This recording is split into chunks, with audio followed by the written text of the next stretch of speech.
السلام عليكم حبايب، شلونكم؟ أخباركم؟ إن شاء الله طيبين، ورجعت لكم فلوق جديد وإن شاء الله يعجبكم. هاي هنايا سويت ريوق.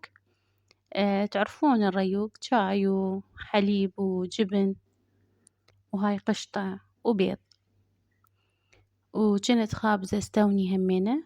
قعدت شوية من وقت خبزت، والحمد لله والشكر. اليوم شو نسوي غدا؟ نسوي غدانا دولمة. هاي هنايا طبيت غسلت المواعين مال الريوق، قلت خلي أغسلهن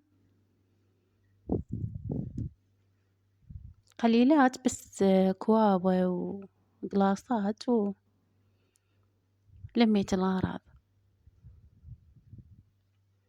هاي الرخامة هم مسحتها هنايا، قلت خلي أمسحها ما بيها شي، لأن من أخلص هذني الأغراض يعني حتى تصير سهلة، مو هواي مواعين مال دولمة يصيرن، لأن غراض الدولمة تعرفوها هواي. فأخلص المواعين مال ريوق وبعدين أبلش بالدولمة.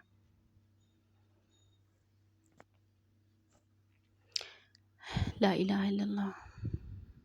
هاي هنا غسلت المواعين،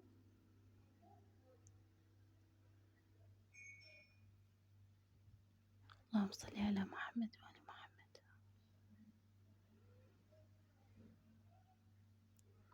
وهاي هنايا حضرت، أنا مسوية طريقة الدولمة بالتفصيل وياكم سويتها، اللي يريد بس يشوفها بالقناة. بس هاي هنايا قلت خليها أشاركها وياكم. حفرت الباذنجان وحفرت البوتيتة والبصل همينة، سويته فتحته، والسلق غسلته، وثرمت الغراض كلهن وخليت لحم مثروم. وهاي البهارات فلفل أسود و7 بهارات وفلفل أحمر بس أضيف، وأضيف وياه لمندوزي، وطبعا شي أكيد المعجون. خليت معجون تقريبا 3 من هذا، مدري 3. وخليت دبس الرمان هاي هنايا، أخلي دبس الرمان هم وياها، وأخلي ملح، خليت ملح ودبس الرمان والتوابل اللي تعجبكم. هي باعوا الدولمة سبحان الله، هي صح يعني كنا نسويها، بس كل بيت وله طريقته بيها، وكل بيت شوف شي يحب بيها. احنا هنا يحبون أكثريتها السلق،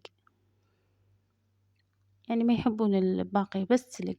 فأني كثرت السلق اليوم، ما خليت باذنجان هواي، ما خليت يعني أغراض هواي. فلفل بارد خليت بس وحدة لين على مود الريحة، ولا ما حد يحبها. خليت بس سلق هواي. بوتيتها هم خليت، ليش حرامات قلت تبقى وما حد ياكلها، خليت بس السلق، كثرت بالسلق.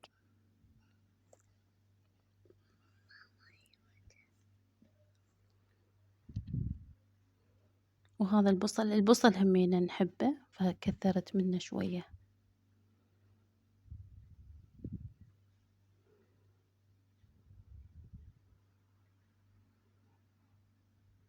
هاي خلصنا اللف مال الفلفل والباذنجان، وقمت ألف بالسلق.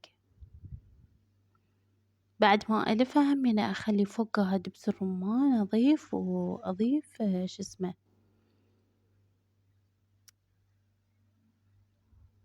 ألفها.